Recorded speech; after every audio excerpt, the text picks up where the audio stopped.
বাসে বাড়ি ফিরছি।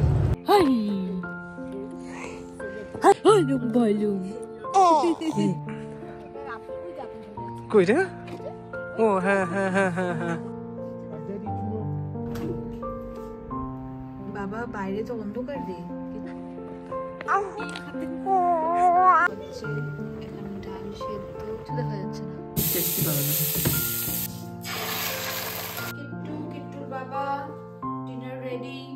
হ্যালো এভরিওয়ান, আমি সুস্মিতা। আমার নতুন একটি ব্লগে আবারও আপনাদেরকে অনেক অনেক স্বাগত। আশা করি সবাই খুব ভালো আছেন, সুস্থ আছেন, আর আমরাও খুব ভালো আছি। সুইজারল্যান্ডের গ্রাম গ্রিন্ডেলওয়াল্ডে আজকে আমাদের প্রথম দিন। আর কিছুক্ষণের মধ্যেই সন্ধে নেমে আসবে। আর এখন ওই সন্ধে 6টা মতো বাজে। দোকানপাট এখানে খুব তাড়াতাড়ি বন্ধ হয়ে যায়। কেন হয়ে যায় সেটা বাড়ি গিয়ে আমরা বুঝতে পেরেছিলাম। তাই ঝটপট করে আশেপাশে কোনো সুপার মার্কেট রয়েছে কিনা সেটাই দেখছিলাম, কারণ রাতে গিয়ে খাবার বানাবো।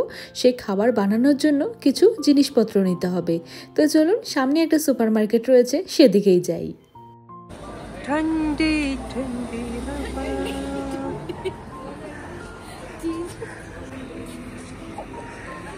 বাচ্চা নিয়ে আসলে ডিএলজে গানটা এইভাবে শুট হতো। দেখিস, এই যে পুলিশ স্টেশন। এই সোজা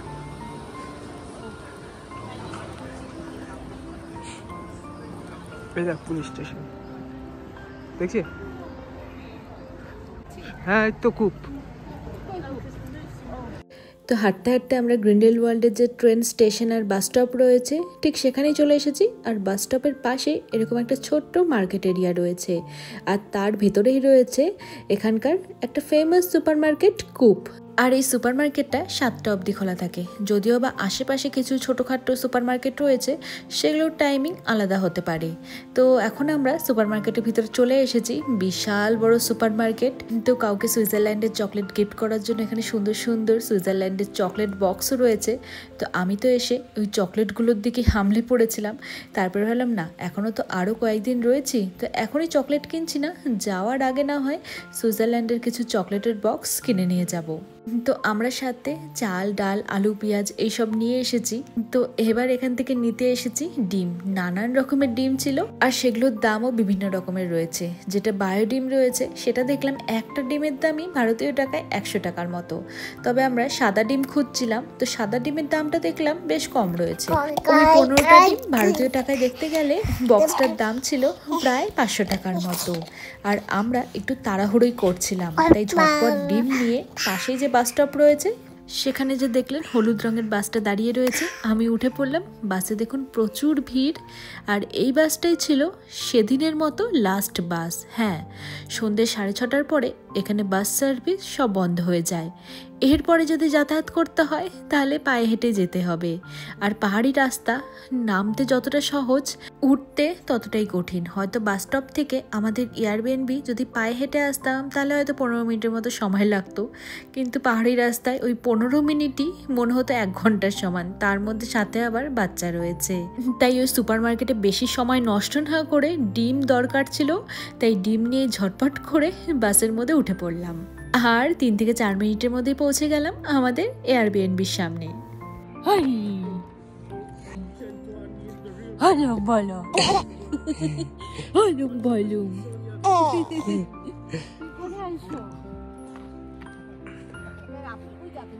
কই রে? ও হ্যাঁ হ্যাঁ হ্যাঁ হ্যাঁ হ্যাঁ।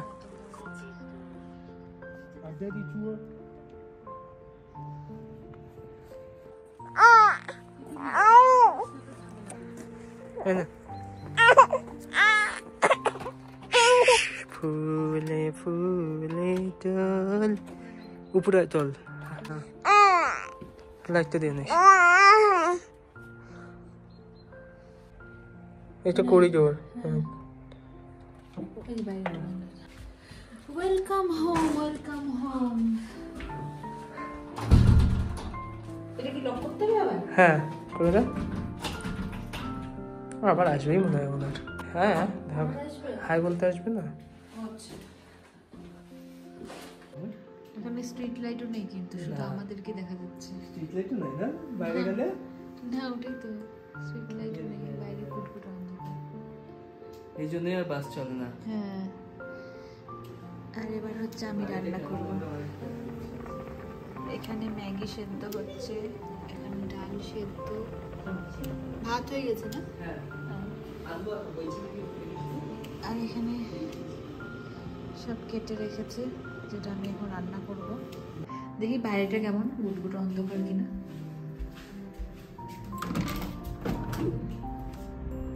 বাবা বাইরে তো অন্ধকার রে, কিছু দেখা যাচ্ছে না। বাবা এ তো কি বলে, শীতকালে তো মারাত্মক অবস্থা হবে এখানে। হ্যাঁ, গরমকালে না হয় একটু সানলাইট কি বলে, ডে লাইট বেশিক্ষণ থাকে। কি রান্না হচ্ছে? আমি যেটা স্ট্রাকচার দিছিলাম এটা এখানে টেস্টি বানানো হচ্ছে। ভুলো ম্যাগিটা করেছি, ম্যাগিটা তো জগা খিচুড়ি হয়ে গেছে। করবো ওই দিয়ে দিতে একটু হালকা করে। ইস, আর ফোকাস করতে হবে না, ওটা পুরো জগা খিচুড়ি, এত বেশি গলে গেছে। আর এই ওভেনগুলো বাবা 5 মিনিটে সব সেদ্ধ হয়ে যাচ্ছে। 6 রান্না করতেছিস? হ্যাঁ, এখন একটু বাড়ালাম। আর আমাদের এটা তো হয়ই না।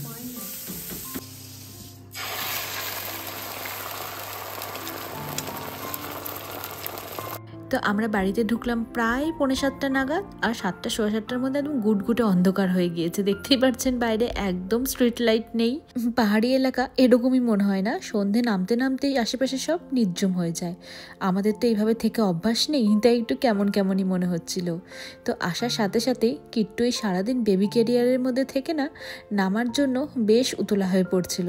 তো আসার পরে ওকে ফিট করিয়ে ওর সাথে আমি সময় কাটাচ্ছিলাম, ততক্ষণে রোহনা আবার এদিকে ম্যাগি আর ডালের জন্য সব সবজি কেটে রেখেছিল।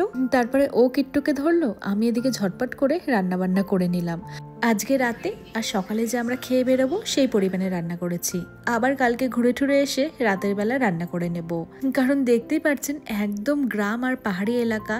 দোকানপাটের পাশাপাশি খুব তাড়াতাড়ি রেস্টুরেন্টগুলো বন্ধ হয়ে যায়। কিছু কিছু রেস্টুরেন্ট হয়তো খুব বেশি হলে রাত 8টা 8:30 অবধি খোলা থাকে। তাও ওই যে আমরা মেন মার্কেটে ছিলাম সেখানে হেঁটে হেঁটে যেতে হবে, আবার আসতে হবে, কারণ সন্ধ্যে থেকে বাস সার্ভিস বন্ধ। আর সেই খাবারগুলো যে খুব মন মতো হবে সেরকমও নয়। আর আমরা বাঙালি বাড়িতে যাই খাই না কেন, ঘুরতে গেলে আবার আমাদের পেট আর মনকে শান্তি করার জন্য ডাল ভাত অবশ্যই চাই। মানে এটা তো আমার সাথে হয়ে থাকে। বাড়িতে অত ভাত না করলেও বেড়াতে এসে ভাত খাওয়া অবশ্যই চাই। তাই ডাল সেদ্ধ, ভাত, ওদিকে ডিমের অমলেট আর আলু সেদ্ধ মেখে নিয়েছি। আর ওই যে ম্যাগিটা বানিয়েছি সেটা কালকে যখন আমরা ঘুরতে যাব তখন টিফিন বক্সে প্যাক করে নিয়ে যাব। কারণ যেখানেই ঘুরতে যাচ্ছি না কেন, একটু গ্রামের দিকে তো সব সময় ঘোরার তাড়াতে কোথাও বসে সেরকম খাওয়ার সুযোগ নাও হতে পারে। আর এই ব্যাপারটা আমরা মানে ঠিক এরকম করেই আইসল্যান্ডেও আমরা করেছিলাম। যখন ঘুরতে যেতাম কিছু খাবার বানিয়ে নিতাম আর টুকটাক ওই চিপস বিস্কুট এইসব কিনে নিতাম। আর সব থেকে মেন কথা, এখানকার সব কিছুই এত এক্সপেন্সিভ, খাবার দাবারও ঠিক সেরকমই। হয়তো অনেক দাম দিয়ে খাবার কিনবো, পেট আর মন কোনোটাই ভরলো না। রোহন অবশ্য সব কিছু খেতে পারে, আমারই আবার খাবার দাবারে একটুখানি বাদ বিচার রয়েছে। তবে অবশ্যই যেখানে ঘুরতে যান না কেন সেখানকার লোকাল ফুড ট্রাই করা অবশ্যই উচিত। এবার সুইজারল্যান্ডের ফেমাস লোকাল ফুড কি রয়েছে সেটা আমাদেরকে দেখতে হবে। তবে শুনেছি দুটো জিনিস নাকি খুব ফেমাস, একটা হলো পটাটো প্যানকেক, আরেকটা হলো ফন্ডু, যেটা ওই ব্রেড, ছোট ছোট ব্রেডের টুকরো একটা বোলের মধ্যে মেল্টেড চিজ দিয়ে দেবে, সেটার মধ্যে ডিপ করে করে খেতে হবে। রোহন হয়তো ট্রাই করলেও করতে পারে, কারণ চিজ আবার আমার খুব একটা বেশি ফেভারিট নয়। একটু পরে খাবে? খাবা? দারুণ করেছে মামা বুড়ি। এইসব ডাল ভাত তো রাত প্রায় 9টা বাজতে চললো। আজকে আমরা 3 জনের প্রচন্ড টায়ার্ড, একটু তাড়াতাড়ি খেয়ে দিয়ে ঘুমিয়ে পড়বো। ডিনার করতে করতে